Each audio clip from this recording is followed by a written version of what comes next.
Good morning. Thank you for joining me for another 5 good minutes with the Word. I'm Barry Bryson, and we're going to continue our study of the Gospel of Matthew. We're in chapter 4. We're going to read verses 12 through 17. Jesus begins his public ministry. Now, when he heard that John had been taken into custody, he withdrew into Galilee. And leaving Nazareth, he came and settled into Capernaum, which is by the sea, and in the region of Zebulun and Naphtali. This was to fulfill what was spoken through Isaiah the prophet, saying, "The land of Zebulun and the land of Naphtali by way of the sea, beyond the Jordan, Galilee of the Gentiles. The people who were sitting in darkness have seen a great light, and to those who were sitting in the land and the shadow of death, upon them light is dawned." And from that time Jesus began to preach and say, "Repent, for the kingdom of heaven is at hand." So much here to notice. So when he goes into Galilee after he hears that John the Baptist has been arrested by Herod Antipas. Herod Antipas is the one who will judge Jesus later on when Jesus is crucified during that event.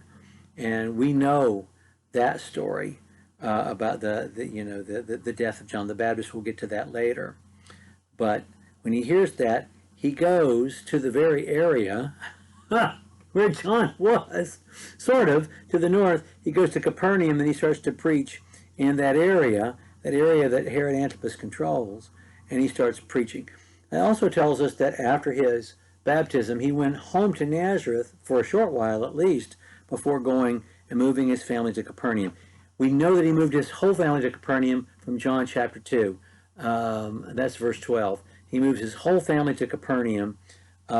So he's head of household. His dad has passed. And Capernaum will be his base of operations for his entire ministry. He'll go south, he'll go north, but Capernaum and Galilee, that's his base of operations.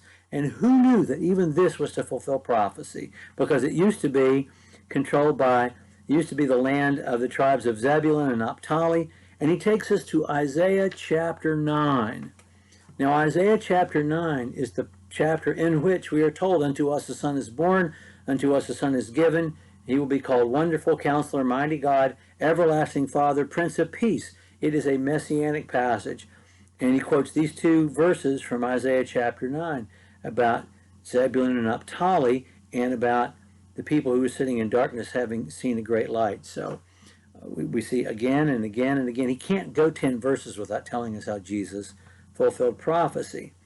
And then it says, from that time Jesus began to preach and say, "Repent, for the kingdom of heaven is at hand."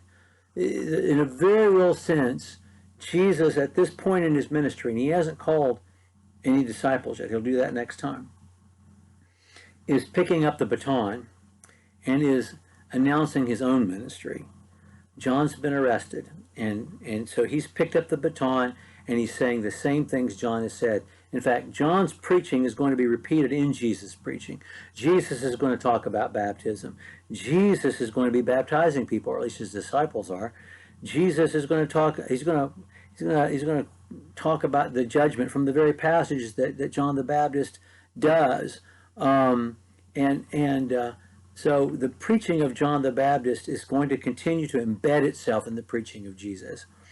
But at this moment, before he calls his first disciples, in defiance, in utter defiance, in provocation of Herod Antipas, who arrested John the Baptist, Jesus goes to the biggest city and starts preaching the very words that John the Baptist was preaching. Okay.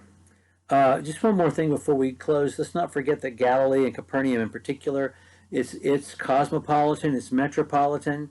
It's an area filled with Gentiles as well as Jews.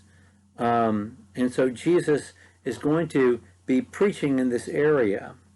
And as we'll see at the end of the next session, he's going even to Gentile areas like the Decapolis. He'll go north into Lebanon in his ministry. So he's preaching to Jews and Gentiles. He personally is, as he preaches in Galilee. in that area. Well, today we have shared almost exactly 5 good minutes with the Word. We'll pick up in verse 18 next time. Thank you for joining me.